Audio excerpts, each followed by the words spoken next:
Would you like to support Cubs Out Loud? One way is to join us over on Patreon.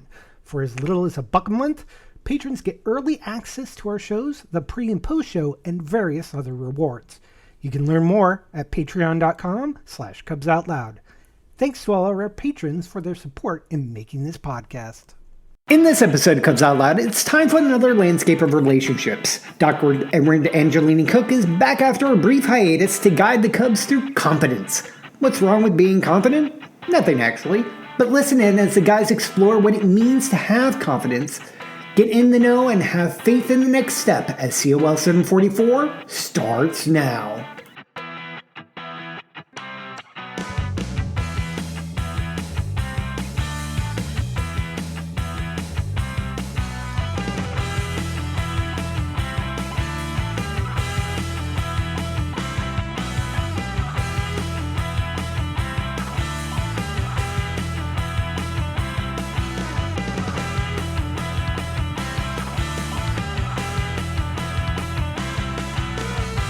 It's June 30th, 2024. I'm Jeff. Who's your bear?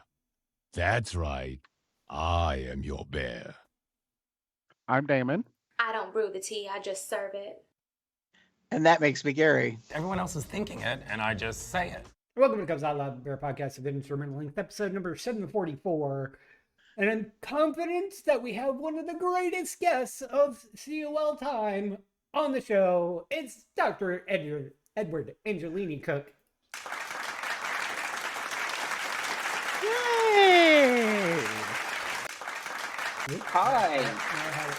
Thank you, in-studio audience. Oh my gosh. They just should stop clapping. Yeah, it's like they missed the cue. Or I was pressing the wrong button. I don't know, something like that. Wow. Anyways. Gary. Why did you Well, bring welcome this back, lovely man on? Ed. Thank Well, you. because we've missed him. Oh, that's Do you Mhm. know he has not been here in like 4 months? Wow. Lies. Wait a minute. Oh, shit. I already did. Hold on. Everybody else will be able to hear this. There we go. Entire audience just gasped. Yes, as they should. Wow. 4 months. Has it really been that long? Yes, sir, because the last Landscape of Relationships series episode was, I believe, 730, and that was Mhm. back in February. Mhm. Oh my goodness. So we need to do some catching up, mister, real quick before we get into today's particular topic. I think you did a show and did Oh, some yes. traveling. Mm-hmm. Yep, I just did. So in March, I was in a amazing production of Kinky Boots here in Wilmington. Yay. Sold out every single performance. It was a really wonderful experience. I mean, with Kevin Chamberlain as your understudy, I mean, I get it. Well, he'll make an appearance later in this topic. And then what else? I finished. Oh my gosh! So I haven't been here since. So I finished teaching a semester at University of Delaware, an introduction to Yay. sexuality and gender studies, which went really, really well. But that was a hell of a lot of work teaching undergrads. Mm. That was a lot. So is that to be interpreted as you want to teach again, but you want to teach grads and not No, I'll undergrads? do it again. Like, because this, I had to like build the class as I was going through, so it was just a lot of work. So next time when I do it, it won't be as much work. But Right. I think my student reviews were very, very positive, so they'll probably have me back at some point. Hey.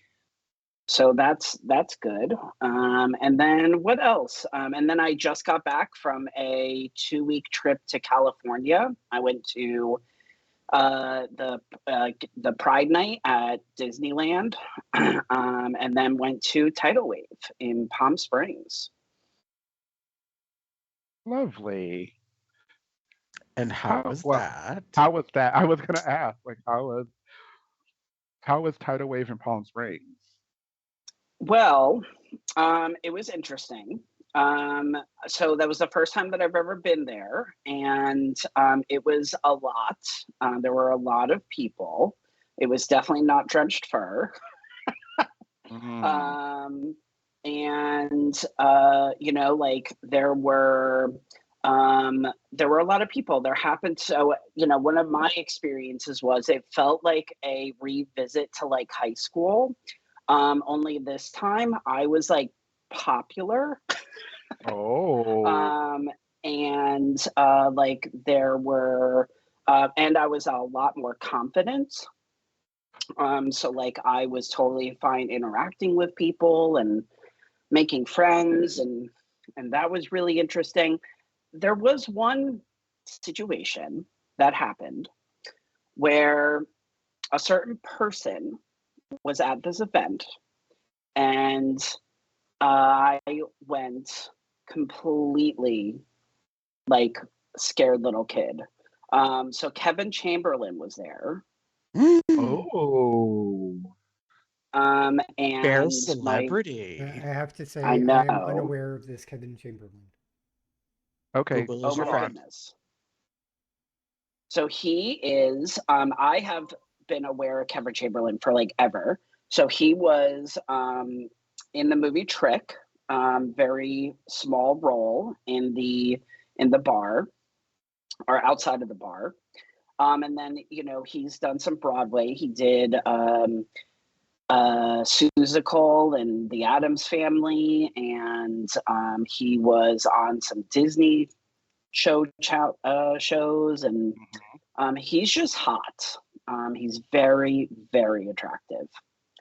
So I'm like standing by the pool, and my friend goes, "Hey, that guy looks familiar." And I look up, and I'm like, "That's Kevin Chamberlain." Oh my gosh, we have to say hello to him. We have to say hello to him. Um, and like confident me is like, oh yes, I can confidently say hello to Kevin. Like I can definitely do that. So we get in the pool, and he's 5 feet away from me, and I go like mute. I Mm. cannot for the life of me say hello to this person. All And I you was need to like, you do is have to say, get on the edge of the pool, get on your knees, and start going, "I'm not worthy. I'm not worthy." I mean, and if your head ends up in his crotch, that's just bonus. Yeah, true. oh my goodness. So it was definitely one of those moments where I was like, where did my confidence go? It was right here. I literally just grabbed somebody and made out with them. Where? Where is Wow. it? It's not here right now. So eventually I just pushed my friend towards him, and I was like, you have to say hello. And he did, and I waved, and he passed by, and I brushed my shoulder up against his, and I said that was a success. But it was all but also fair enough. Like he was always surrounded by people. He was always in conversation. There was never a like golden opportunity to like say hello. So I think that was also a factor as well. That's fair. Hmm. So it And got me thinking about the topic of confidence, Mhm. and how there's a lot of situations in our community, and that you know a lot of people have a very different relationship with confidence, and that it can be really important in initiating relationships. Um, so I thought it would be a good thing to talk about. I think it is. This is why That's I'm fair. single. Yeah. Because you didn't go mute when you met a bear celebrity at a pool party? No, because he No, doesn't have because I confidence. don't really have the confidence to like go up to somebody and say, "Hey, you're hot. You want to go on a date?" Or "Hey, you're hot. Want to come back to my apartment?" Or "Hey, you're hot. Can we go to your apartment?" Something like that. I can't just walk up to somebody like that. I'd be like, It just like Yeah. fear just keeps moving me backwards away from them. That's Mhm. fair. I mean, Yeah. it would take some gumption, some confidence to walk up and be like, "Hey, I just moved recently here. Would you like to see my brand new clean apartment?" Well, I wouldn't be able to say that. Yeah. But you could anyway. Uh See, the brand new part was accurate. Oh, I got it. I got what you put down there. I knew what you were saying. I don't I'm think like, Jerry well, you did. just moved in, so I was kind of giving you the grace of, Yeah, but you said clean. Yeah. right. Everyone's level of clean is different. So Anyway. Well, that's fair. I don't even have a bed yet. It's still got like several boxes of DVDs. That's Yeah. true. That's true. I got a mattress. Next week. So with that, Ed, we are very happy to have you back and glad to hear about your escapades. I mean, your adventures and your experiences that you've been having. Mhm. And this does also tie into because you started returning to theater. I'm curious about what your relationship with Kinky Boots is like, because Kinky Boots as a show is about confidence. It's about like being proud of who you are and like Right.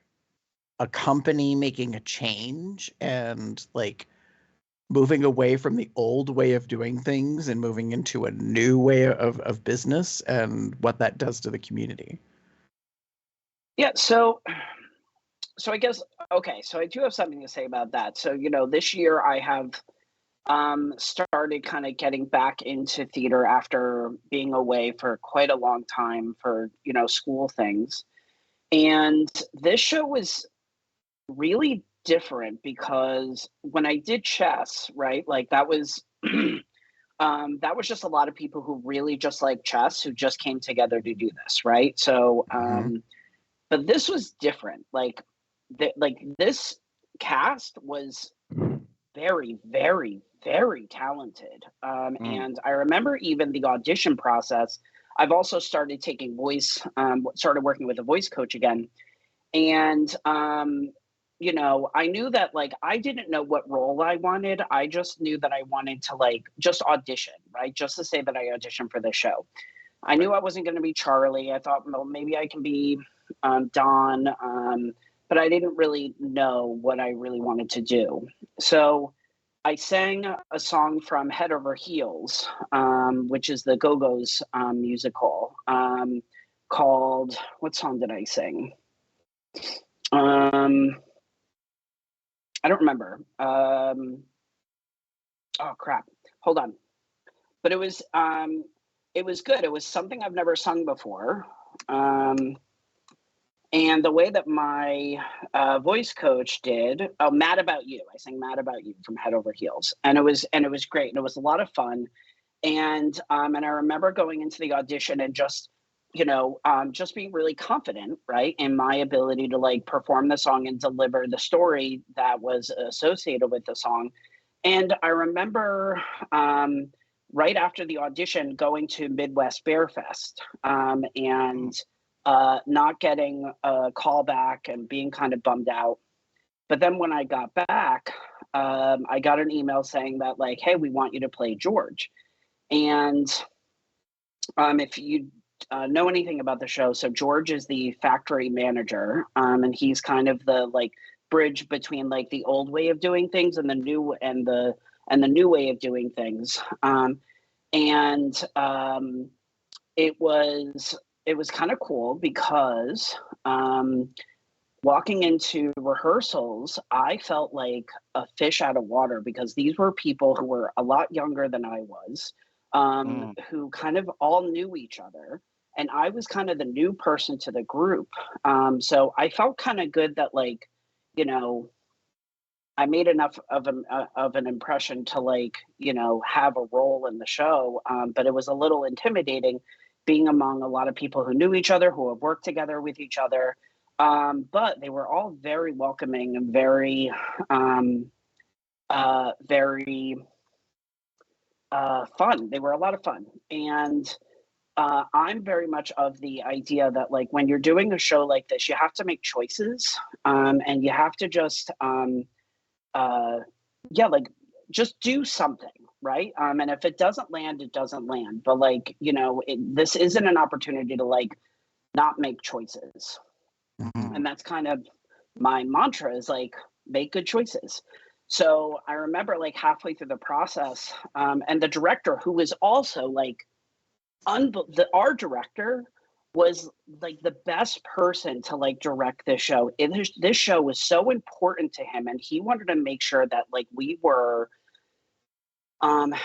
sending this message out into the world as it was intended to do, and he was very intentional about that. And I remember halfway through being like, I don't know if I'm doing a good job or whatever. And he was like, I love what you're bringing to the role of George. I love how you're like really caring, and you're really supportive of Charlie, who's the main character, and like wanting to support him and wanting to know that like he has people to support him. And it was really interesting because if you are somebody who has like, if you know anything about Kinky Boots, right? Like, so his dad dies, and he has to like Right. change his life to like do something different, and he like makes a really bold choice to go in a completely different direction, which was really scary for him. And it was very, for me, it was very much like reparenting myself.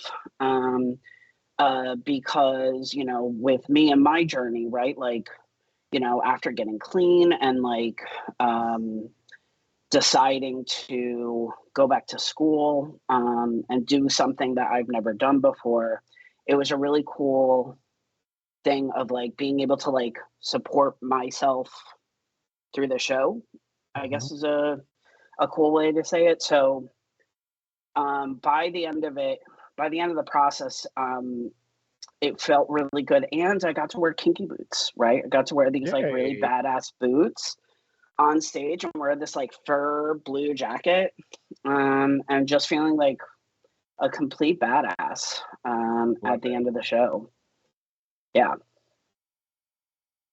it was Yeah, nice. And you're right, the show is very much about confidence and being true to yourself.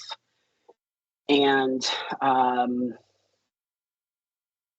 yeah, it was a joy to be able to perform that show. Well, good. I'm glad. I mean, I think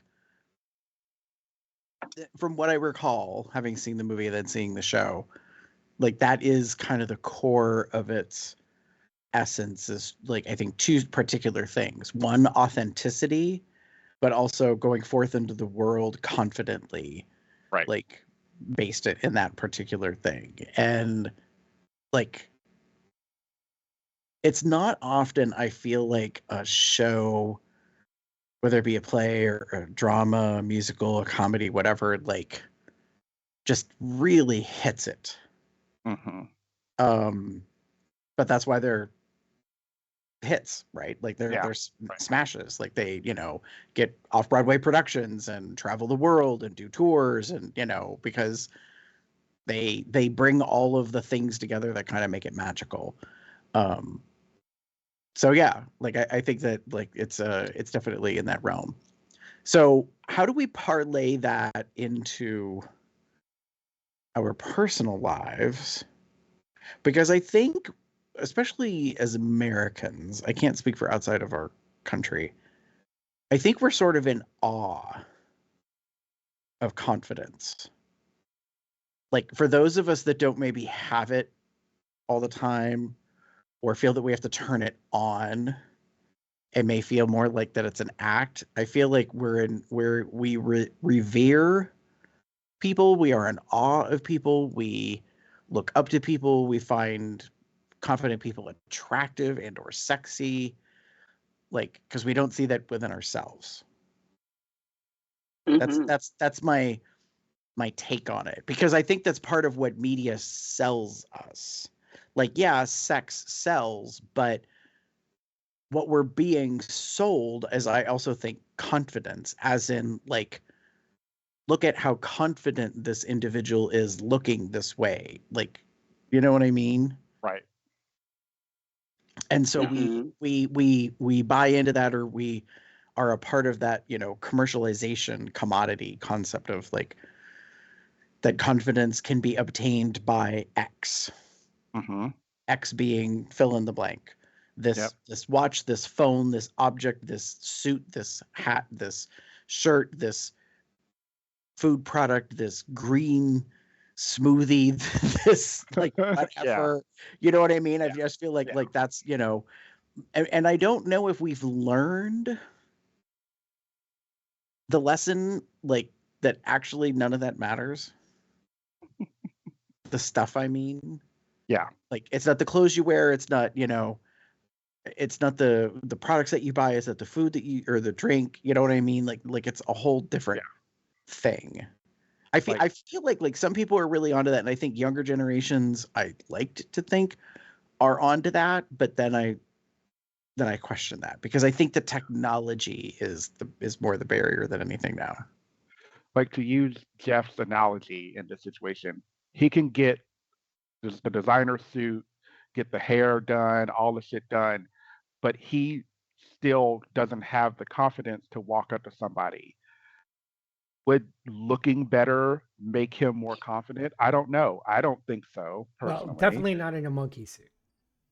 Yeah, I but may you know what I feel mean. like I Just look like, good, I present good and everything, but I am god awful uncomfortable. I don't like this. I want this off. yeah. I'm not sure if I that just would necessarily boost confidence. Good thought, but not I wasn't talking. necessarily I wasn't appropriate. saying specifically about like, I wasn't saying a suit. I was just saying, like, getting things that you think would buying the things that you think would give you the confidence. Would it actually give you the confidence? I don't think so, because there's something else that I feel would block your ability. Like you said, you don't feel confident enough to talk to somebody, but you feel that way right now.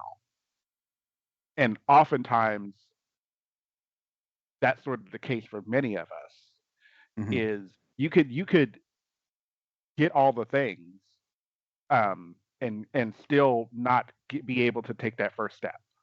Well, I mean, it's happened in our very lives, like, as co-hosts of this podcast. All of us, I think all of us present, know that a person that I'm going to use as an example for me. I learned of chess years before I met chess in person. Hmm. I was intimidated. Like, I was in awe. I was like, oh, I'm like, this is an astute, swarthy, intelligent, fighting, like, opinionated, like, sir. Like, I mean, like, there was just all these things, like, I kept putting all of these labels on them, and, like, just did not ever feel like I would be confident in their presence or to talk to them or whatever. And I met them and tried really hard to not, and just, like, not be able to say anything Starstruck and feel paralysis. right, and feel the fool. Um, and then I found out, I was like, oh, like, they're, like, caring and compassionate. Like they care about people. They're not all just, they are not only these things that I have, like, Hmm. imagined about them. They are, like, a whole person. And that really shifted things for me, because, like, I had kind of put them on a pedestal in a way. Mm. I had also had a very parasocial relationship, like, from an outside view, and had established this individual, like, in a certain way in my mind. And Right. so when I actually met them, I was like, oh, okay, like, you're goofy, you're fun, like, but also serious, like very multifaceted. And I Hmm. think the thing of it is like, we're all that in a way, like, as in multifaceted. I think we kind of forget that. Like, we find that to be difficult. And I think we also find it to be difficult within ourselves to know that we can do things, Right. which I think is a piece of, like, this. Sorry, Ed, Yeah. we've been, like, going over all this without really kind of getting into the meat of confidence. No, like I think that's I think that makes a lot of sense. And I mean, it always baffles me when people say when people like comment on my confidence. Like I'm like, no. Like I'm You're like like, I fake it till I make it. It's I'm fine. like I'm so not confident. And they're like, are you kidding? And then they like run down a list of things and I'm like, oh yeah. And like even when I think about it, I'm like, I guess I forget that I have confidence or, you know, but like I always just compare myself to like, you know, when I was in high school or grammar school and um I would not like I would never ever take a chance and do anything because I was always scared of what could happen.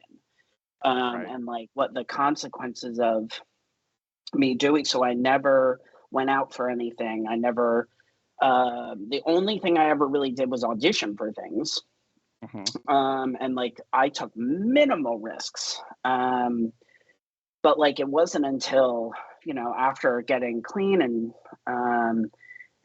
you know, really putting myself out there that that I did. So um you know, one of the things that I do in my practice often is, you know, I work a lot with confidence, and I read this really great book called The Confidence Gap by Russ Harris.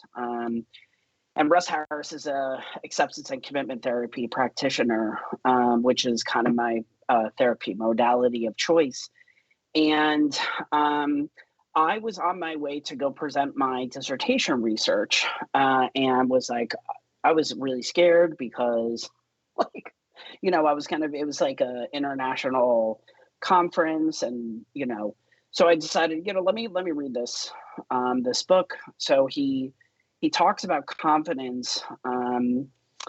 And he says, you know, when you define confidence, usually we talk about confidence from like the feeling standpoint, that confidence is a feeling of what was the, hold on, like a feeling of certainty or assurance. Mhm. But he said that like there is another definition of confidence, which is an action, which is an act of trust or reliance. Mm. And that like a lot of times there is this idea of this confidence gap, which is that a lot of times people don't take actions towards the things that are in the pathway of their dreams or their ambitions because they think I don't feel confident enough yet to do this thing. So I have to wait until I feel more confident to do that thing. And like, I swear that that was a lot of my experience kind of growing up, which is like, I'm not that confident. I can't do that. I don't know if other people had that experience as well. Yeah. Absolutely, absolutely. And it's funny thinking of it in this capacity, but when you started saying this gap and waiting until you're confident in doing something, that resonated so hard with me because it's the thing that often happened for me was, oh, I will audition for that solo when I feel more confident in singing the part, or I'll wait to do this thing until I know I could do it. Because for me personally, it was always about um, failing. It was always about Right. like, I don't want to look the fool. I don't want to be embarrassed. So, um, and that was very much the case. I keep like the thing that pops in my head right now was the first year I sang with the men's chorus. I'm bringing them up. Um, I there were songs, there were solos that I was thinking I could do really good in, but I hesitated to audition. And the main reason I hesitated was I had just joined. Mhm. And I'm this new guy, like I don't know how everything works here. I don't know all these people. I'm barely, you know, barely here, barely a baby. I'm just a baby in this city that at that point, and everything else. So I was like, I don't want to ruffle feathers. I don't want to cause any drama. Maybe the confidence, in a sense, like I'm fabulous, so fuck this shit. Like I'm gonna rock this, and but I don't want to cause any problems. But I think a lot of that was because of the I don't want to. I don't know if I'm ready, so Mhm. I'm gonna wait. And I did wait. I waited until the second concert. No, the third concert. We were doing 3 concerts that year. Um, to audition for something, and I only auditioned for it because it was in my wheelhouse.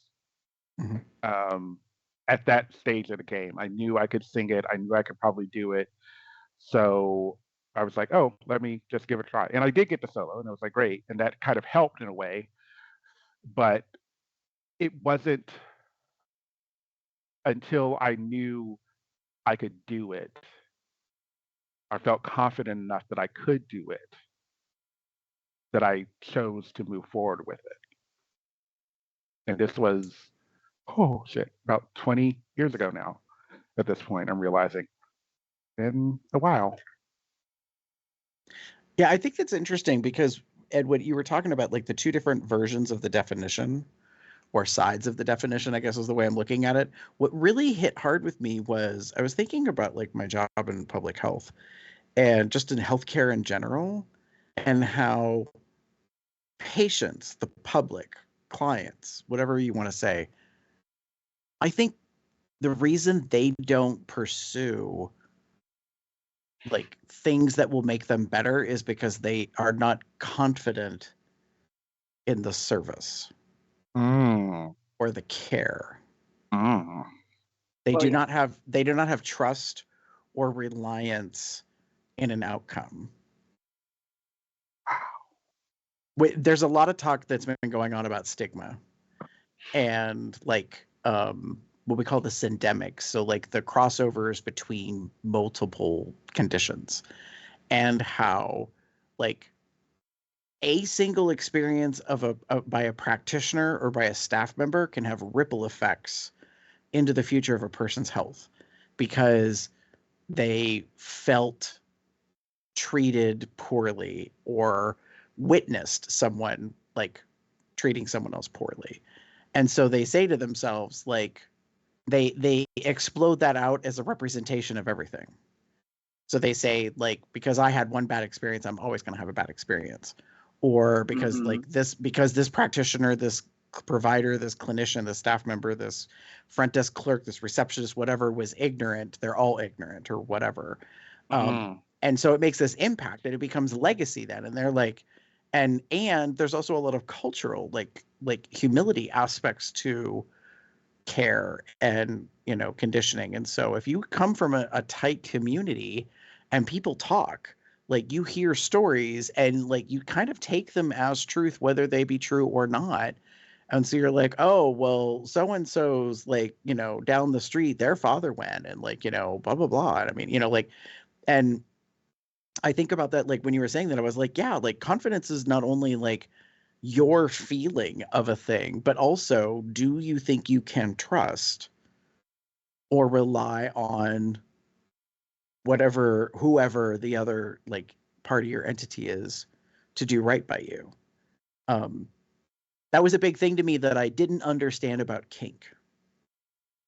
I did not realize that BDSM kink, like many things in life, whether or not people realize it, is about confidence.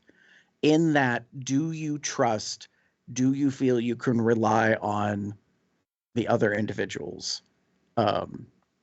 Like today, like I was talking earlier a little bit with Damon, I think this weekend was our big Pride weekend here in Erie, and yesterday was our Pride Fest, and today was our parade, and it was the first time I ever went to the parade in our hometown, and I was helping like organize a little bit of the parade and the lineup, and then like we were part of the first part of the parade, and I walked down like our main street and stuff, and saw the people that were there, and it was interesting because I've walked in prides. Hell, I've walked in like one of the biggest prides around in Columbus a couple of times. So it wasn't a big deal to walk in it. And yet I was thinking as we were talking about this, I was like, my God, in the 1990s, I would have never believed that I would have the confidence to do this. Mm-hmm. But I also realized that like what I lacked was a lot of insight, a lot of information, a lot of life experience. Like I didn't have a concern with walking in the parade today because we had law enforcement there. And they were a part of the process to provide us safety should something happen. And like I know that that's kind of a dicey subject for some people. I understand that. Like I try to take a neutral stance on certain things. Like I do not think, that everything's a perfect scenario. Not all sponsors are good. Not all politicians are bad. Like it's just very complicated. And I bring all that up to say, like, I couldn't have imagined way back then doing that thing. And yet here I am decades later doing that. And so it took a certain kind of confidence. But what I realized is like I had a lot of trust in and I relied in a lot of people. I relied in like this has been happening for years and we haven't had a bad incident. So we're not expected to have a bad incident now. I'm relying in like, people being supportive and, needing that representation. Seeing and then like, and part of that, like there's a feedback loop because then I saw younger people that were there that had turned out to see the parade. And so that means something to them. So like in a way it kind of feeds back because then it turns into potentially them having confidence in an authority of their own identity to be themselves. Whether they have to shelter that or like kind of hide that at certain points or certain times. So I find that very interesting concept about that there's this other version of way to look at confidence. So I apologize, I kind of went on, but I like that really struck me because I think a lot of people think about confidence as like, how do I feel I can do a thing? And I'm like, well, maybe you don't feel you can do a thing because you don't trust the circumstance, the outcome, the people, the environment, the whatever. Yeah, so that's kind of the kind of the basics. So like the things that get in the way of confidence are fear and self-doubt. And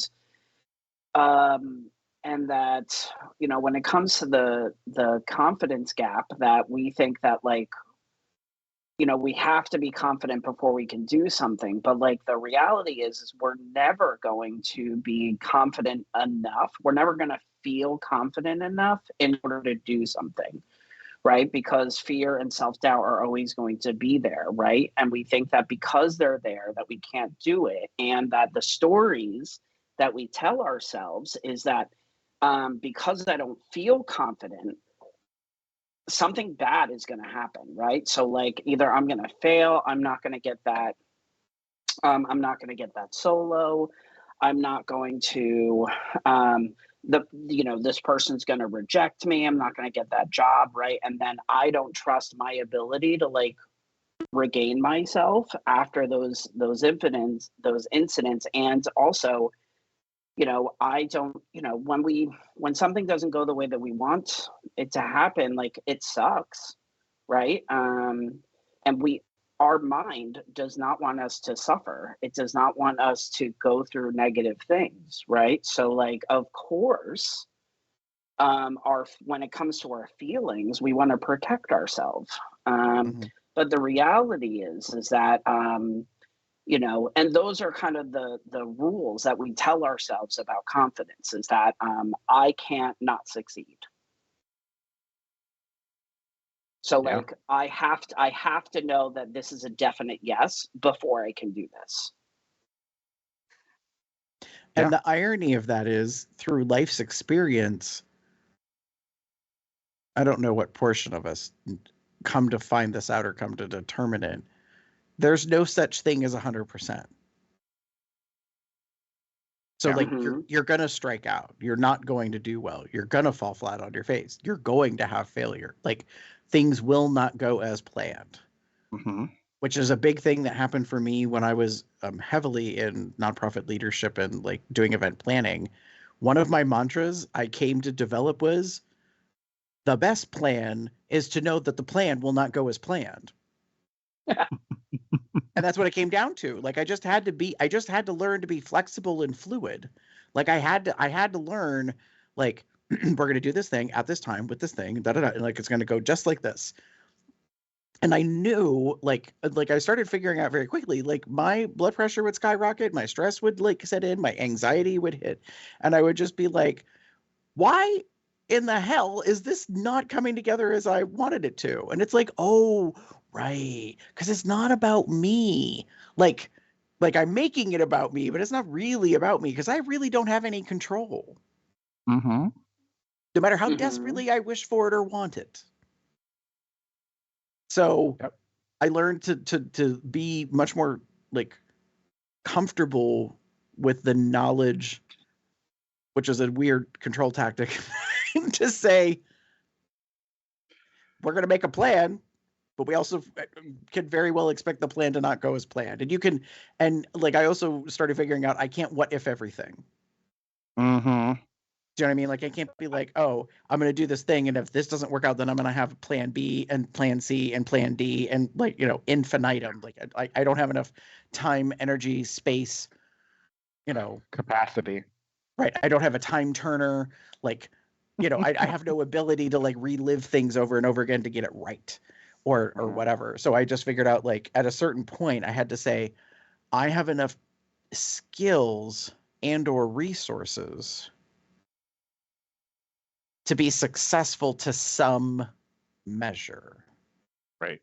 Some being the key word, and not trying to like make it a certain quantitative measurement. I started moving from quantitative to qualitative. I started moving from like metrics, which is difficult, I think, for a lot of us who work in business or related to business, of some versus like the qualitative. Because what I started realizing is like, did people have a good time? Did they enjoy it? Like, did it bring them happiness? Like, blah, blah, blah. Like, great.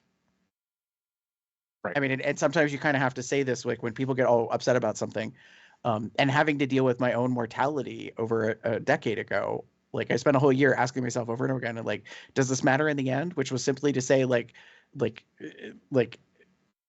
I die, like, does it matter? Which is very dramatic, but it really hones It ain't shit that in. serious, girl. Like, well, it gets real. It gets real when you say to yourself, like, is it that big of a deal? Like, will it matter if I'm not here? Which is, I think, a different way to say, like, like, are people going to die? I mean, there are definitely some decisions out there that could be that, Right. but like most of the stuff in our lives are not that. Yeah, and I will say that to myself often, like, on the like large scale, I sometimes remind myself, is this going to impact at the rate of which Jupiter turns? No? Okay, then it's okay. Interesting. That's a way to put it. Yeah. Why you got to bring Jupiter to this? What did they do to you?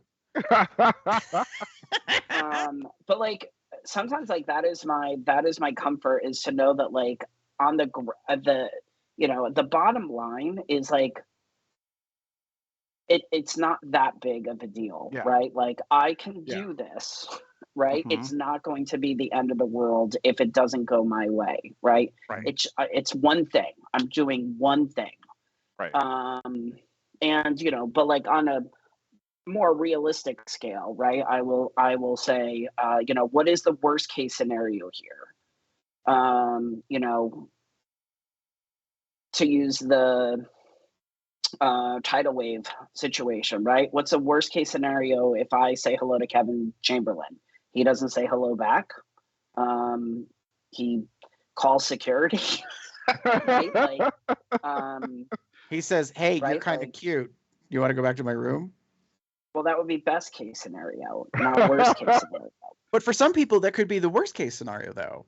I mean, like the anxiety of the yes. Like for some people, I think they could very easily work themselves in the other direction of fear and anxiety because it could actually happen. A lot Right. of FUD.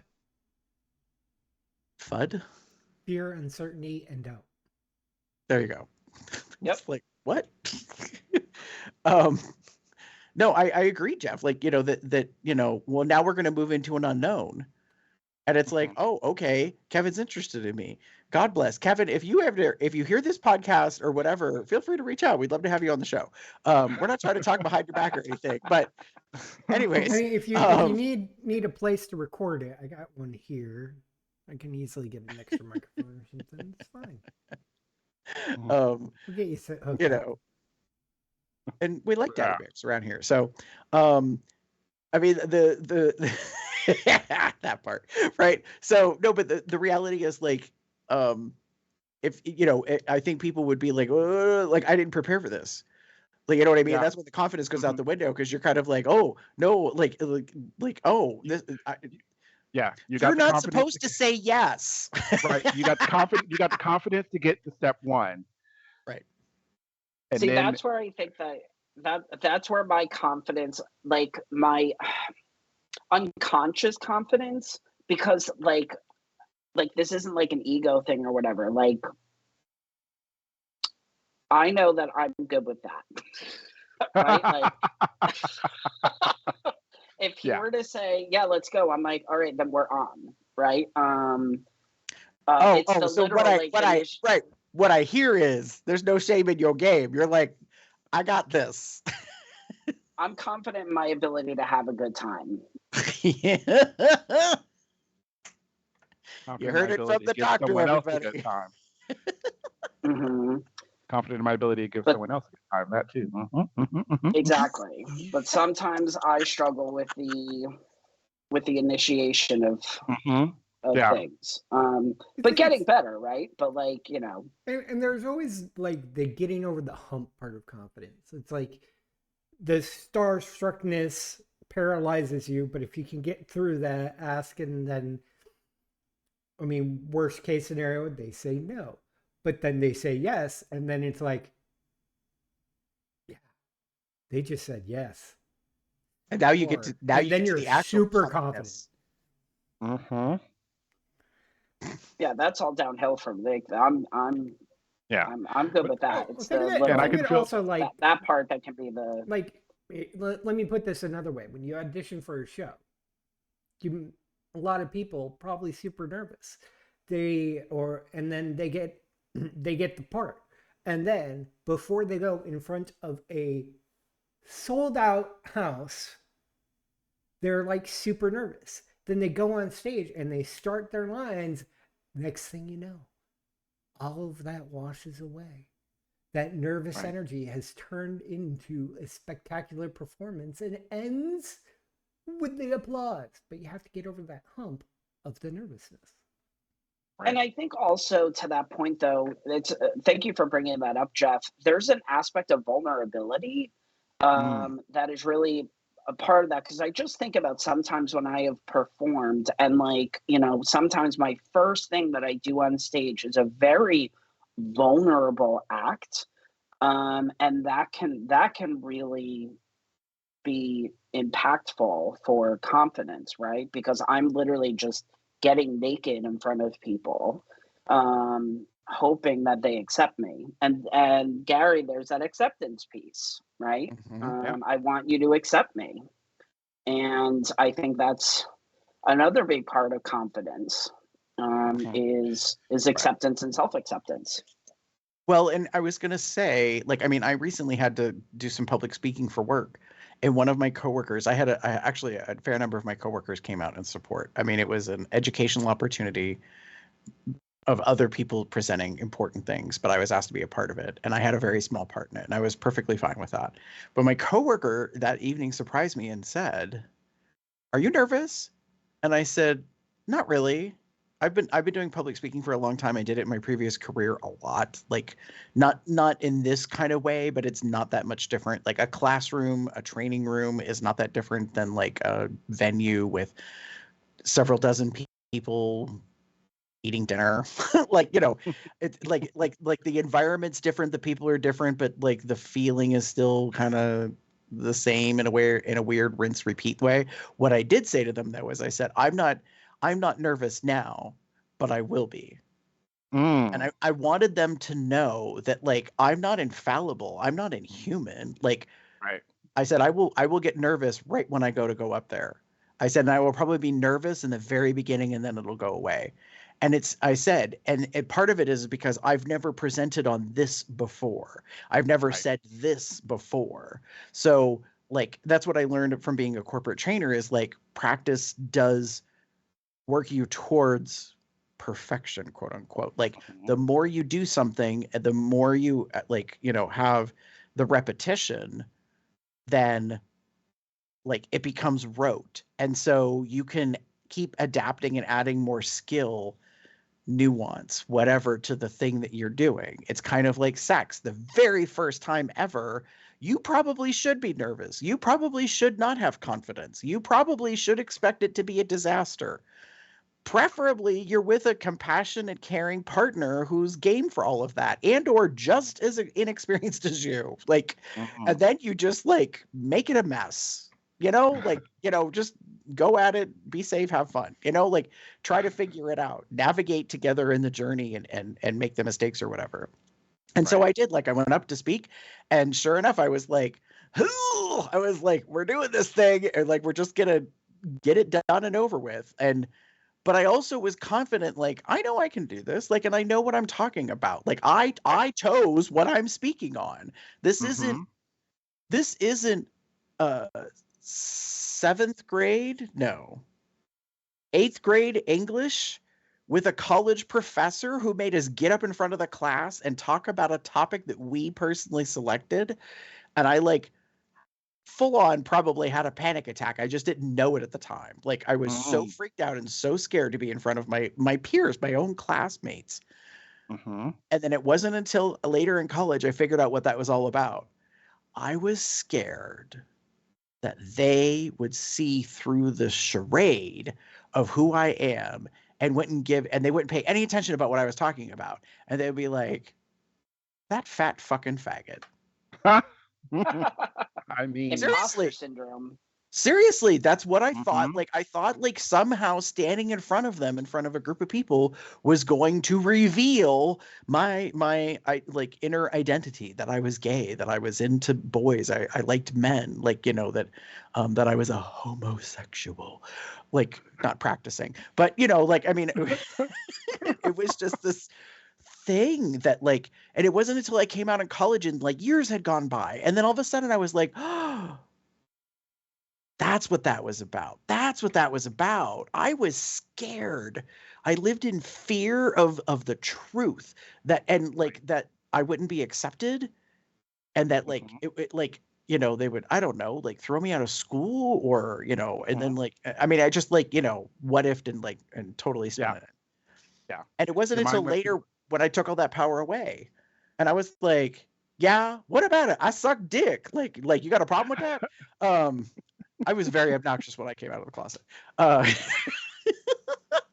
But like, I like became empowered and impassioned. So like, I don't find many things in my life anymore to like scare me away from something. Instead, I find that I get anxious, which is not the same thing. Like I get nerves. I get uncomfortable. Like you're talking about, Ed, like, speaking on stage or like being in a show. Like I am so like, I'm proud of you and in a way in awe that you did Kinky Boots. Cause I'm like, I don't know if I could do that. And then I'm like, I mean, there is a small part of me that's like, bitch, you can do that. Like you've been in a show before, a couple of shows, like, like you have the capacity to do that. You know what I mean? So like, I think that's what happens to all of us. I think we have that inner back and forth. Very true. Damon, what were you going to say? No, just the reality of this is very, true. Like the idea that we become our own, we always think of the worst case scenario. We're the ones that kind of build that up in our minds. And that has a tendency to shake the confidence. You could, kind of like what Jeff was mentioning, You could audition, like for me, like you can audition for the solo, and then you're like, oh yeah, and then you get it, and you're like, oh great. Then you have to realize, oh yeah, you have to actually do it. You actually have to go on stage Right, and right, do it. right. Like Well, this was that's the what I call the now what. yeah, Like exactly. moment. And it's where like clearly you had the confidence to step up and audition and do that step. Now you need to have the confidence in the have faith in the your ability. Right. To Have do faith it. in Yeah. you. Yeah, have faith in your ability. Have faith that there was a reason why you were chosen to do this thing. And it's not an easy. It's not a thing that often happens. It's not the um. It's not always the thing that comes so quickly. It can take a while. I think all of us have kind of indicated in a way that there was a hesitation, there was a nervousness, anxiety, imposter syndrome of taking the next step. But it always, almost always, I will say, ends up for the best. I've had um, since that first solo many years ago. I've had many solos since then, and that's been Humble brag. amazing. Well, um, but um, it has been. I still know that I get that nervousness. I get that butterfly. I get that like, oh, hopefully this will go well. Um, I do my best though to channel that so that it doesn't shut me down. Hmm. So I know it's going to always be there. Gary kind of indicated that. I know it's going to be there, but it's what I do with it that makes it worthwhile. Like if you let it shut you down, then It's gonna. yeah, it's going to. You have to believe in yourself and believe in your ability. You kind of, like we said, you kind of have to have confidence in yourself in order for you to move forward. Well, I would also say what for me I think might be key for some folks is to have confidence to know that the world will not end. Mm. Like whatever hyper dramatic, like imaginary bullshit our brains tell us, it's not going to be that.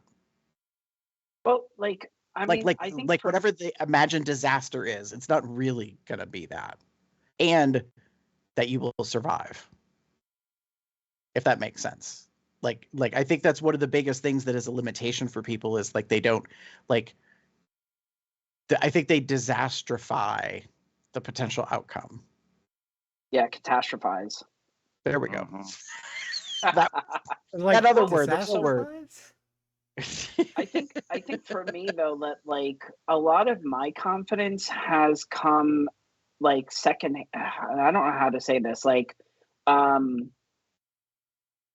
like so recently there was a scenario where I wanted to see somebody, right? So I was going out to Palm Springs and I was like, I wanted to hang out with somebody, and and I was like, hey, I would love to see you. Love to get some dinner or something. And they said, yeah, that'd be great. And then like 20 minutes later, they messaged me back and they were like, can that something be getting naked? And I went, I'm sorry, what? And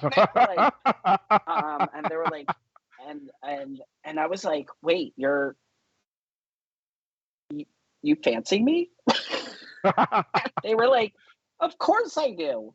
And I was like, oh, well, of course, yeah, that of course we can do that, right? But like I think for me,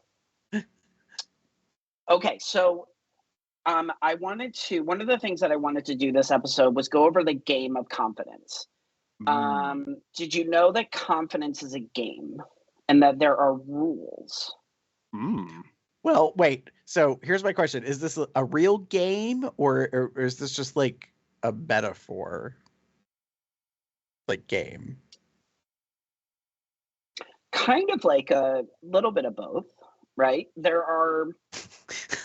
It's something that like I have done over, these past however many years, and like it has really worked for me.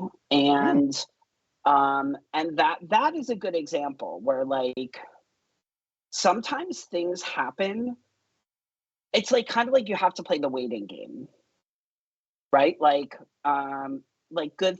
sometimes if you are confident, Mm-hmm. things will come to you, Hmm. right? Like this, right? Like I think a lot of times I um kind of put myself in the backseat of like life, right? And I just kind of let things happen. And I didn't really take action. And but then when I started putting myself in the driver's seat, things started happening. And I was like, oh, I didn't realize that this was possible, right? So one of the things when it comes to confidence, I think the biggest thing is that with that definition of like, confidence as a feeling and confidence as an action, you have to do the confident thing first because the feeling of confidence comes after the action of confidence.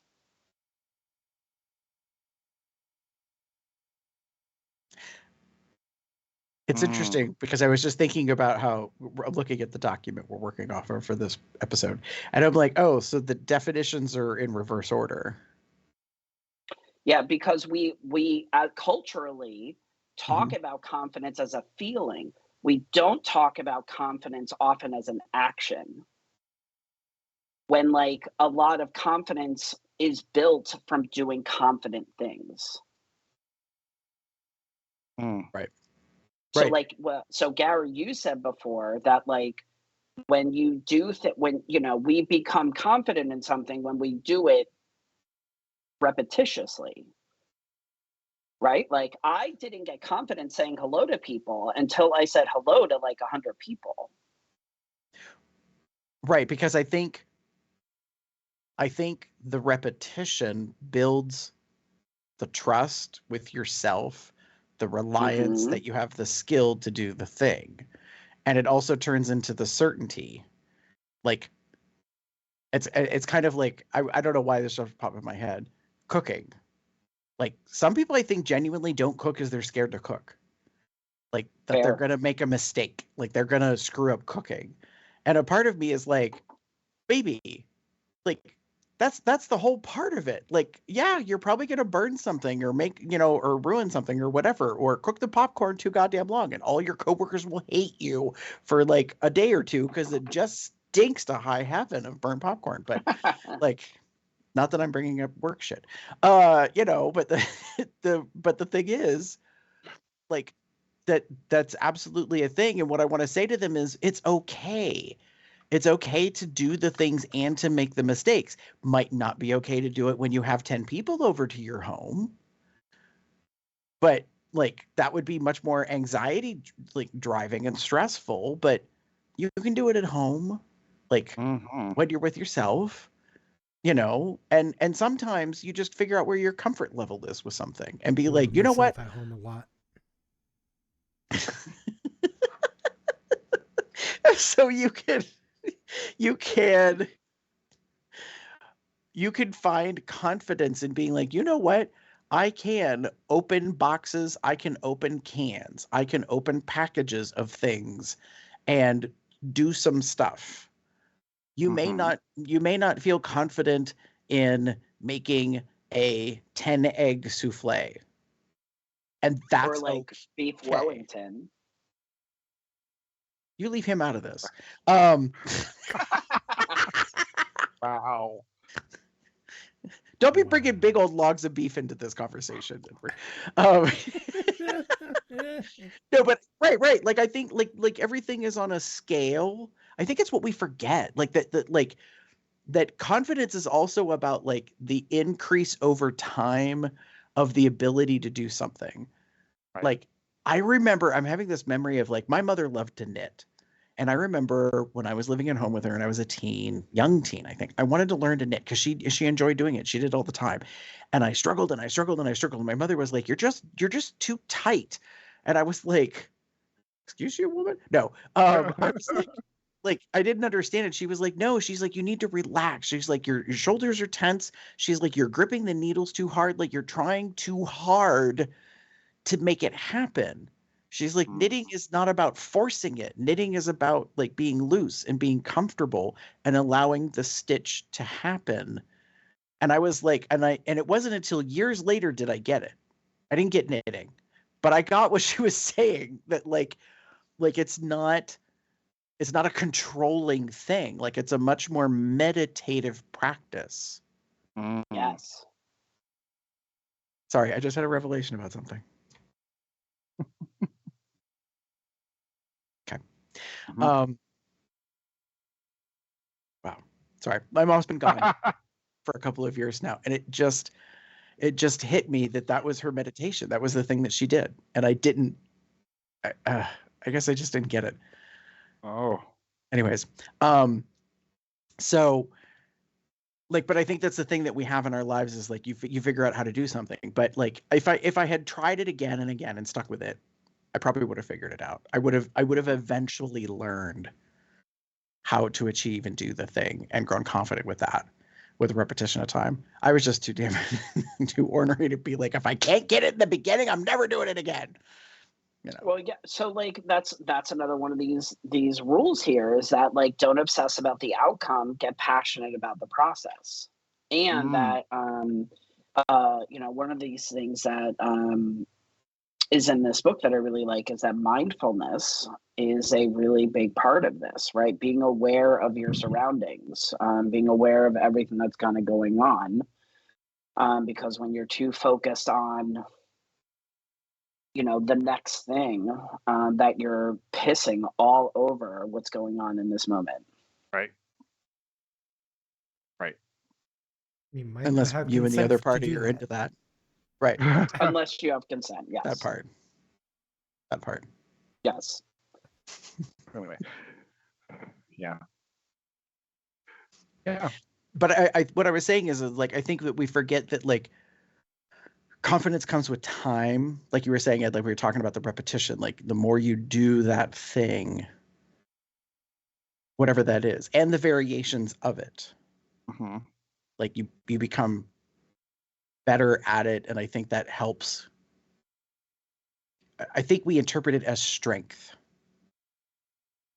not muscular strength per se, but like strength in knowledge, strength in assurance, strength in like the mind, whatever. Like that we have that capacity, I guess, the capability to do something. In my field of work, we call it ego strength. Mm. As opposed to ego stroking. Yes. Mm-hmm. Right. Well, so one of the things that I really like is they talk about that self-acceptance is better than self-esteem. So like one of the things when it comes to confidence is you're going to hear about like you have to have self-esteem, you have to have like high self-esteem, but the whole thing with self-esteem is people who have high self-esteem usually have there's usually a relationship with narcissism, things like that. They have like an overestimated sense of themselves, some Dunning-Kruger syndrome and stuff like that. So, but having more self-acceptance is, or self-acceptance is a better goal because self-acceptance allows more humility. It allows more understanding of your strengths and your weaknesses. Right. I think that's the important part. Having confidence in your abilities is better than I know I'm going to do this, if that makes sense. Because then if it doesn't go your way, you're more willing to be like, okay, rather than like getting butthurt. Mhm. Yeah. Like I was just thinking about this. You know, I won a contest last year. Um, Hey, you and did? Did you? yeah, yeah, You may have and heard of it. I don't know. yeah, yeah. Might have been on a Maybe did a show. podcast. Yeah, maybe did a show. And like some people ask like, why did you choose now to do it? And the main thing I always said was I felt it was my time. I didn't, not to like, I know we've been talking about humble bragging, whatever, but like I have been around, I've seen the community, I have seen what was going on, and I knew I wanted to help that keep moving forward. And it was like, well, where can I fit in there? And I'm like, well, yeah, this is a great opportunity, a great way to make that happen. And win or lose, whatever happened, I at least made that step. And it was kind of weirdly cool that when I won it, it was a very unique situation where I didn't just win on my own. Mhm. Like I did something unprecedented with someone else. Like me and this other person, we tied, which doesn't happen ever, rarely. And there was no way to break the tie. So they just decided to award it to both of us. And I think that added another layer to me for me about how unique this situation was. It made it more beneficial in a way, not beneficial. It made it more special Mhm. in a way because one, I'm sure I shared this title with someone, um, and while we both kind of have our own title, we both won this year, and that made for a wonderful, unique, special situation for the both of us that we were able to rely on each other and gain and grow throughout the year, which ends in a couple of months, which I'm like, oh, yeah, yeah. So we're planning for it now. So it's just been fun. And I think, could that have happened the year before or the year before that? Um, I don't think so. Mhm. I don't think so. Well, I think what's interesting about what you're describing, Damon, is like I think sometimes this is my personal opinion, we get blessed Mm-hmm. with the seeing the door open. Mm-hmm. And you're like, oh, there's a door. I think I'm gonna go through it. Right.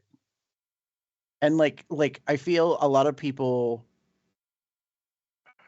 if they think about like that analogy or that concept, they're either waiting for it to happen or they feel that they have to make it happen. Mm-hmm. So like they have to be the one that grabs the handle and opens the door, and I get all of that. But I like what you were saying about how it just felt right. Mm-hmm. And what I heard from you, what came to mind was the word ascendancy. That you were like, I feel that I have the ability to take on a higher visibility, another like role capacity. Mm-hmm. And I think that's a part of what comes with our age. Um, you know, that you, what's that? I said very true. Like, you know, that you start seeing that. Like I was thinking of that today. I mean, well, actually yesterday when we were having the fest and all these people were coming in, and like I was thanking them for coming to Pride and I'm wristbanding them. Just filling in to help with that because the line was long and there was security, like, you know, and like I was just trying to like engage people, and there were so many young people. And it wasn't until like last night or maybe this morning I thought, oh, I didn't even think about what that impression would be. for a younger person to be going to an event and to see somebody like me there doing something. And this isn't, again, about ego stroking. It's about, I'm an older, like, male presenting individual. How often do they see that? Mm-hmm. Like, and what does that mean to them? You know, and what effects will that have for them? They don't know my story. A lot of them don't even know who the hell I am. Right. I mean, they'll know my name by my name badge that I was wearing, but like they don't know that I came out over 30 years ago and that I've been involved in community efforts and things for decades. And that they too can do that. What they see is just like, oh, there's somebody like helping do this thing. They seem very nice. But it's also not necessarily their usual group or party, their tribe, so to speak, different tribe. Yeah. And so maybe that will give them confidence to think about doing something themselves. Right. Like that's what I hear out of you is like representation is important because maybe it has the ripple effect of giving someone confidence in trying something to do something. Absolutely. Yeah, I think so. I think that confidence is contagious. Like one of the things that I will sometimes ask people is, who's the most confident person you know?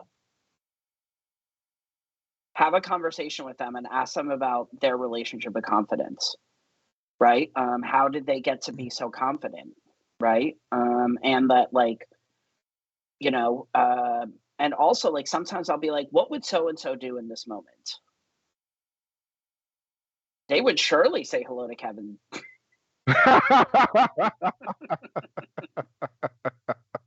They would surely give their room number to Kevin. 8113.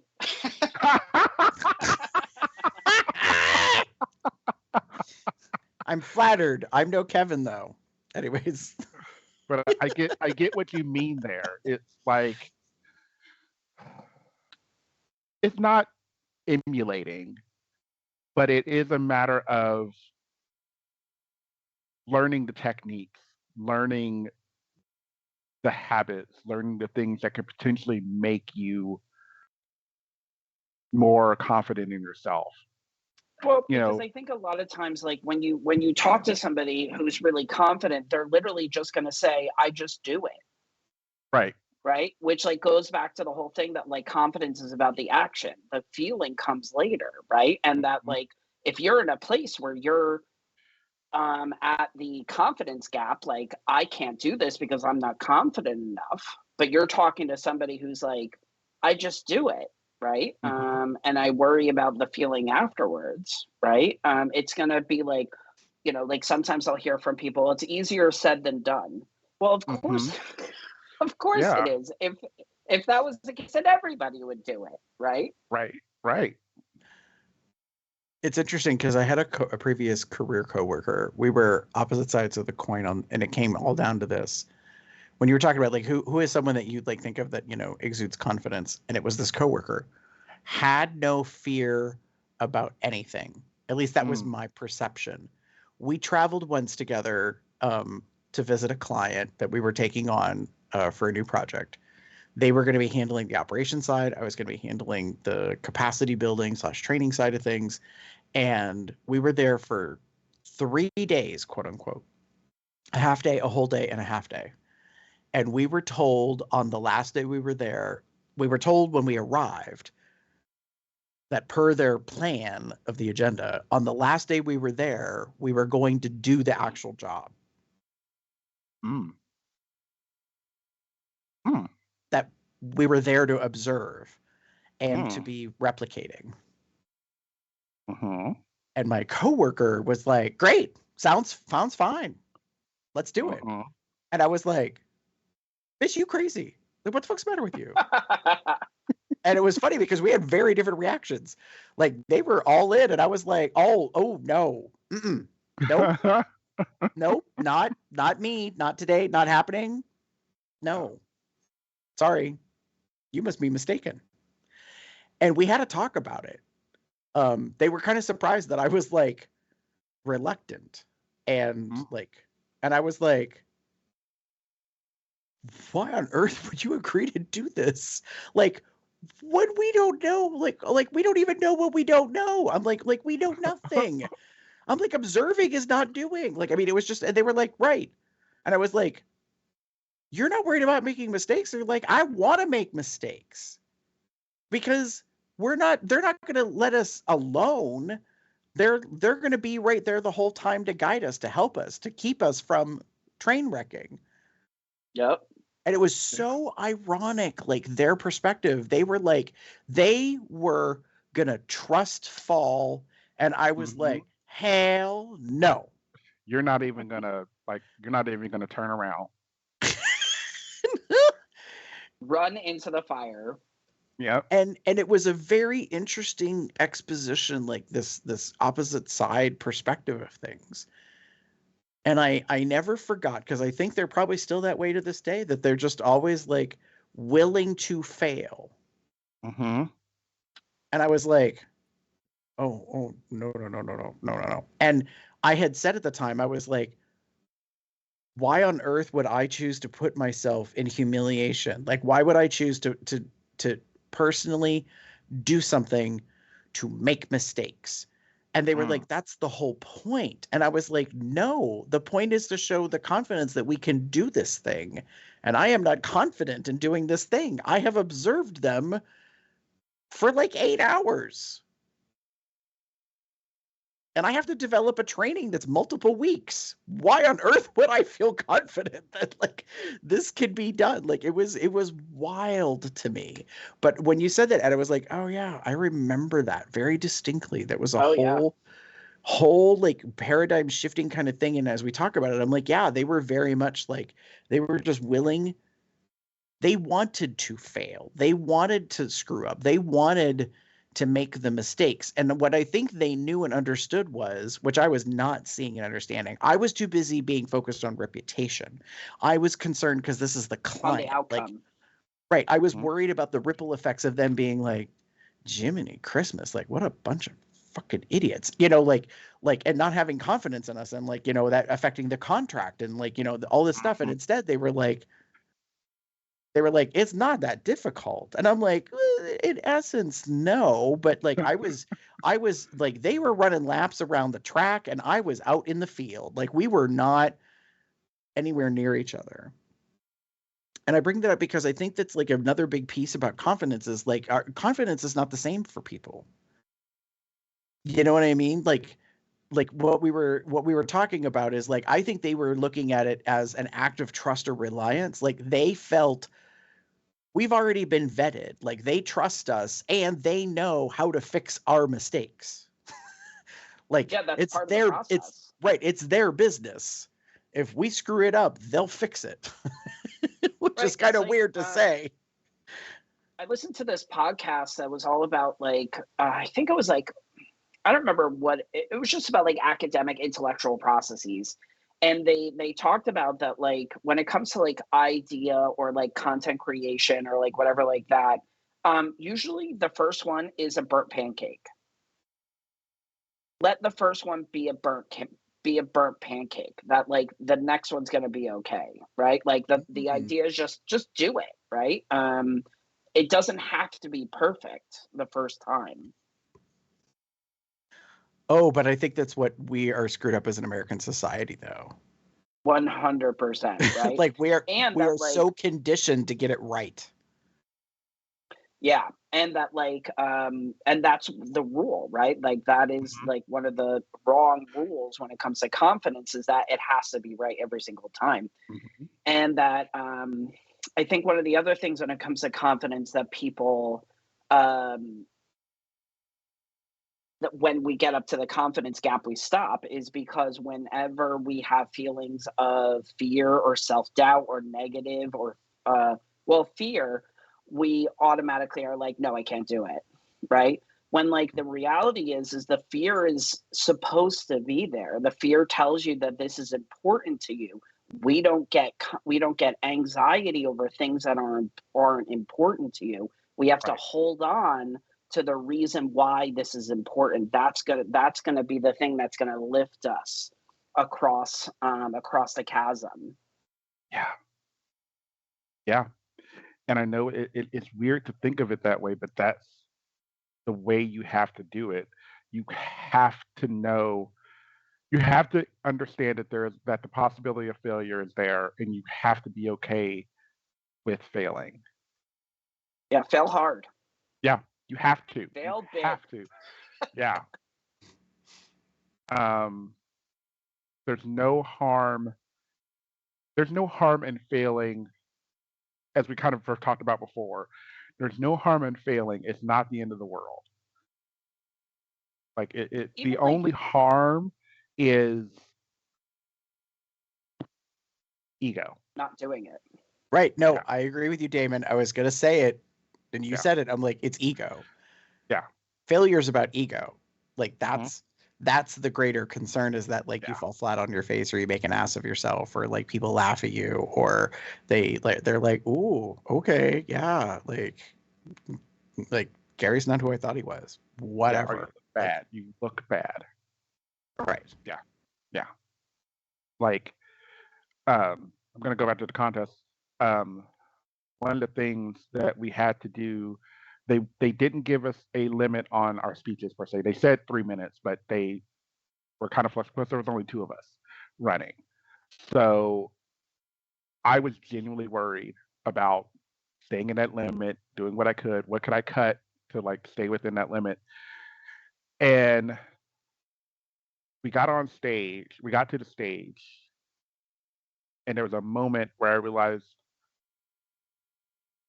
what I need to say is more important to me, and I feel should be important to others, than the time limit.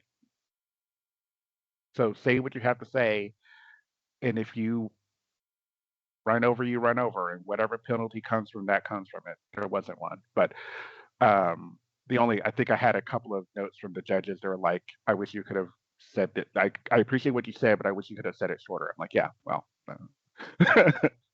that's sort of the case, though." But what I would say to you, Damon, is like, I get it's a contest, and I get like there's like a time thing or whatever, but people are always willing to give you grace Mm-hmm. if they feel your authenticity. Mm-hmm. Yeah. Except in AB. So what? I said except in AB, where it is actually detrimental to get outside of the time limit, and I know that.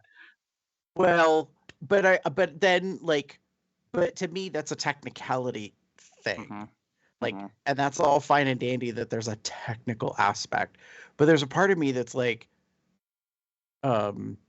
if you're a good orator, if you're a good speaker, if you have a good message, whatever that thing is, people will give you grace in the moment and be like, an extra 10 seconds, extra 20 seconds, extra 30 seconds, a minute, whatever, is like not going to like cause issues if it's jiving and if it works for them, I guess is the best way to phrase it. Right. And that's where I feel like perhaps the technicality rule should be revisited. Mm-hmm. Like, because my perspective as someone, as a sidebar, who looks at that stuff and says, like, is this happening a lot? Is there a frequency of this? Because then maybe it should be adjusted. Mm-hmm. Like, is there a qualitative review process? Is this being improved upon? Like, if it's a 3-minute limit and you find that 7 out of 10 contestants are going over it, maybe it's not the contestants. Maybe it's the limitation. Just saying.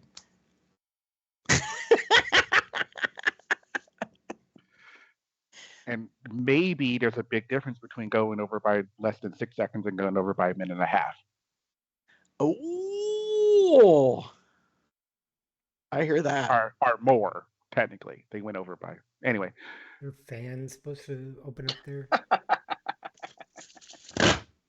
Thank you. It's shady, but it's factual.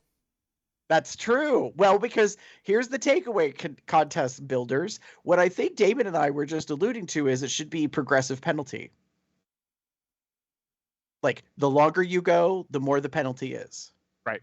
That's what I think is equitable in that scenario. Not everybody gets treated the same. Because if that's the same, then fuck all y'all. I'll go over by 5 minutes because it ain't gonna hurt me no more than if I went over 5 seconds. Right. Exactly. Anyways. Right. Anyway, that's a whole other cyber thing. Yeah. But just That's another show. yeah. The ideal of being confident is willing to do something even if you'll fail. And I agree. I think it's in everything we do. Mm-hmm. Like it's in our work, it's in our home, it's in our personal lives, it's in our relationships, it's in our actions. Mm-hmm.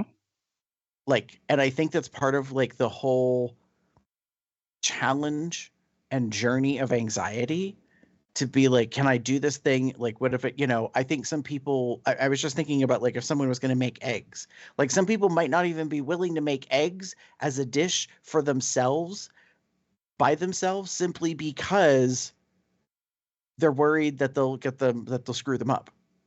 Mm-hmm. Mm-hmm. And so they won't even attempt because they catastrophize the outcome and be like, oh, well, I'm going to get it wrong anyways, or it's not going to be perfect or whatever. And a part of me is like, bitch, it's eggs. Eggs is good. Yeah.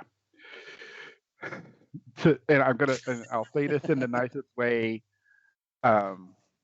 possible. Yes, undercooked eggs can be bad, but it's not as hard to undercook an egg as it is to overcook an egg. Like, I mean, if you're awful, if you think you're terrible, and you just crack an egg into a pan, and then you're done, like you didn't take it off the heat, like unless you have no idea what a cooked egg looks like then you might have the risk of eating an undercooked egg. Look, even Damon But knows how to cook an egg. I do know how to cook an egg. I actually love cooking eggs. I can make an omelet, bitch. As the one who doesn't cook, right? And I think the analysis or the analogy out of this is like, I like how you're talking about that, Damon, because I'm like, but that's true of anything. Mm-hmm. Like, you can try something and see what the outcome is, and then learn that there's more to do. Mm-hmm. If you're that concerned about screwing up or messing up or making a mistake or whatever, you can do a little. You don't have to do a lot. Right. Because I think that's the other thing that's problematic is I think sometimes they're like, oh, like someone asked me to make them a birthday cake and I'm their best friend. I said I would do it because that's the right thing to do because that's what a best friend does. I'm not going to go to the store. I'm not going to buy a cake from a reliable place because that's not what a good friend does. A good friend makes it from scratch. I got to make it from scratch. Do you see what I mean? And like it just turns and it does this whole thing. Mm-hmm. And it's like, by the way, no. I'm just saying, like, David's like, you know what I do? Best friend goes, boop, boop, boop, boop. Hi. I would like to buy cake. Yeah, like, exactly. Like, I have confidence in my ability to call someone else to do it. But that's about that's knowing strengths and resources, right? Right. Mm-hmm. Yeah.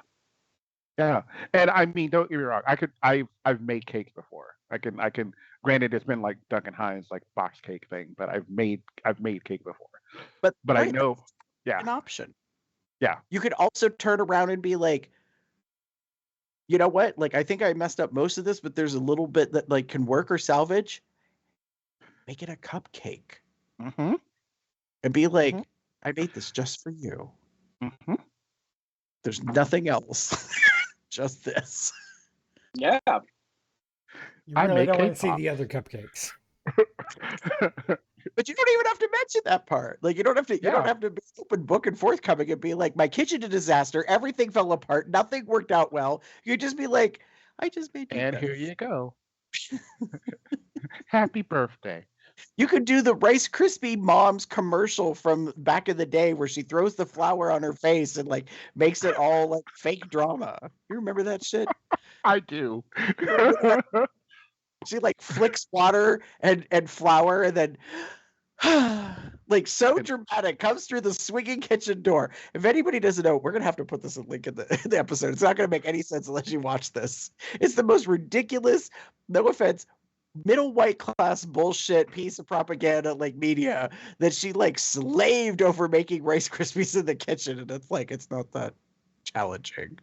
And flour's not even involved in the process. Right.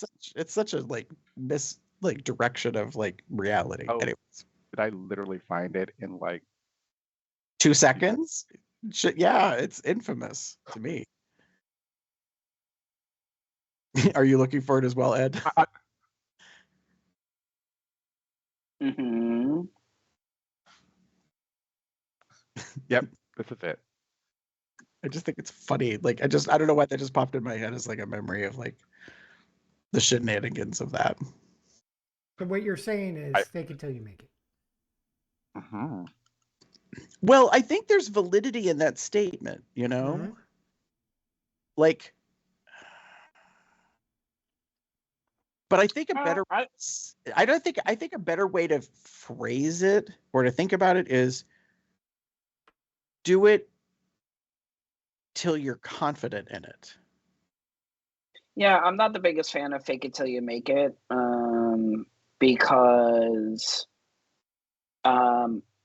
that gives you the sense that you don't have it, right? Like, like you're less than or something. I don't know. I think it's I more like to of a believe it's that. a more of a thing where it's like if at this moment you're nervous, you want to run away, you want to just like you're again the struck shell shocked sort of thing. To help you push through it to get to that point where you're back to the level of confidence, you may need to fake it. But not Yeah, to say you and always have to do that, but basically but you I can think push that through like that this nervous is, part. and I think that this is why I'm not the biggest fan of that, because if you were to take the nerves away, if you were to take the anxiety away, and you were to focus on like why is this important to you, you would probably do it, right? So like you have it. It's just that there are these things that are supposed to be there that are telling you the story that like something bad is going to happen, right? So like you already have the ability to do the thing. We just need to change our relationship with that fear that is showing up, to say thank you, I'm okay, rather than, oh, you're here, so I have to believe you. Mm-hmm. Yeah. Because I don't like fake it. Like, you already have it. You got it. It's important to you, or else you wouldn't be And feeling this way. and even if you don't got it, it's not the end of the world. Right. Agreed. And are there more rules you wanted to go over as we get ready to wrap up? Let me see. I think we've covered all of them.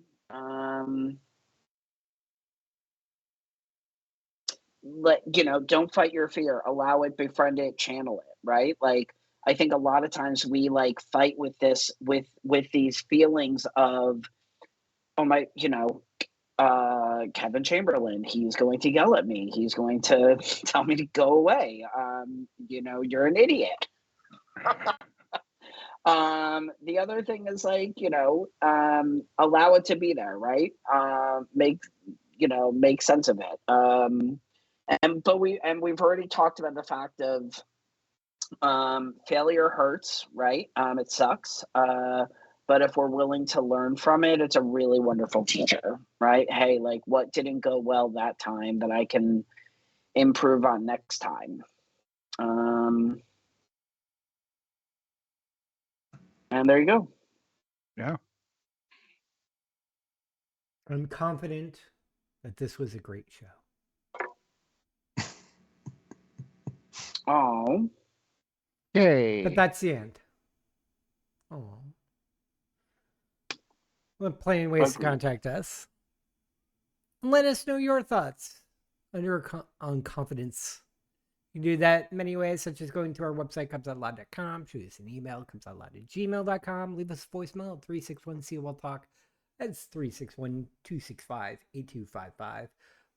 You can follow us on Facebook, Twitter, and YouTube at Cubs Out Loud in the appropriate place of the URL. You can also join our Entourage chat at bit.ly/telegram-COL. You can find out when we're planning on recording these shows over on our Google Calendar at bit.ly/calendar-COL. I have some thoughts about something we'll talk about post-show or after post-show, post-show. Don't forget, we got plenty of stuff over on our merch store at zazzle.com/cubsoutloud, where you can get many things, such as many of these shirts. A made-to-be shirt. A Consent is my foreplay shirt. Oh, it just happens that both of my co-hosts are wearing the exact same shirt. Sure, different colors, but they're wearing the same thing. It's the last day of gay liberation /celebration /pride. So happy Rainbow Vomit ending month, people. You get many of those designs, including the Consensus by 4 players, designed by Smashy. You can find more of his work at tpublic.com/user/Smashy the Bear. You can also support us by becoming a patron at patreon.com/cubsoutloud, or if you want to send us a donation, you can do that at paypal.me/cubsoutloud. You can find us on various podcasting platforms: Apple Podcasts, Google Play. Well, not Google Play anymore. That's gone. Amazon, Audible, Spotify. We technically have podcasts on YouTube. You can find me anywhere on the internet as Bucks, Take Bucks, Puppy Bucks, Cub Bucks, something or another. If you see me on like Growler, Bigger City, BBRT, hit me up.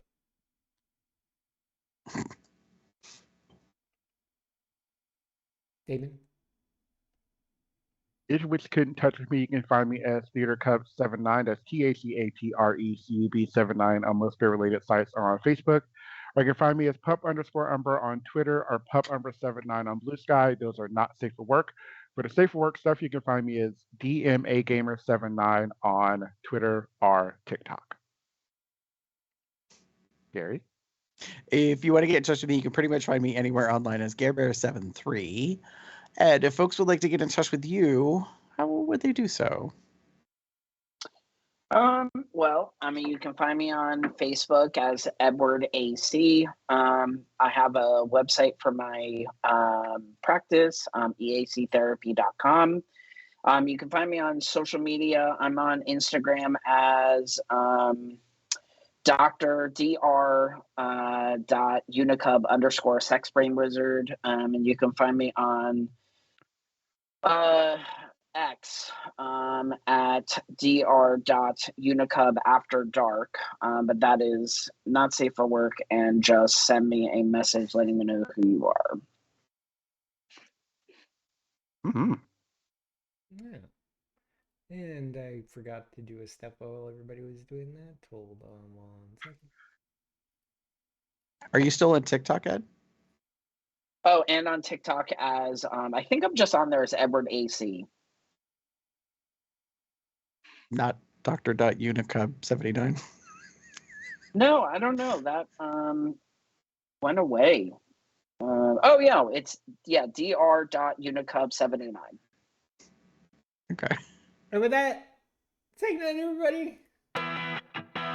Good night, everyone. Everybody. Have a good one, y'all.